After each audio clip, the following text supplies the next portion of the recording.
ఇవాళ మనం భయపడిపోవచ్చు, కానీ భయపెడుతున్నది శివుడే, అభయమిచ్చేది శివుడే అని తెలుసుకుంటే రెండు శివమే చేస్తాయి. శివం అంటే శాంతము శుభాన్ని కలిగిస్తాయి. ఇక్కడ ఇది నేర్చుకోగలిగితే ప్రపంచంలో ప్రతి చోట స్వామి ఘోరాఘార రూపాలతో ఉన్నాడని తెలుసుకుని నమస్కరిస్తూ ఉంటే అన్ని చోట్ల శివుడే ఉన్నాడనే జ్ఞానం అనుకుంటే అన్ని చోట్ల నుంచి శివుడు రక్షిస్తాడు.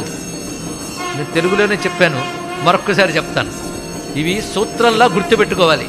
అన్ని చోట్ల శివుడే ఉన్నాడని జ్ఞానం ఉంటే అన్ని చోట్ల నుంచి శివుడు రక్షిస్తాడు, అందులో సందేహం లేదు. కనుక మనకు ఉండవలసిన ఇప్పుడు లక్షణం ఏంటి?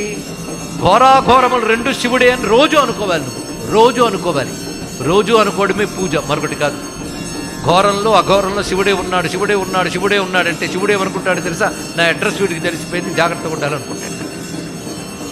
అన్నిట్లో నేనే ఉన్నాను పట్టిసాడు కనుక వీడికి అన్నిట్లోంచి నేను రక్షించక తప్పదు అనుకుంటాడు తెలుసా మీకు.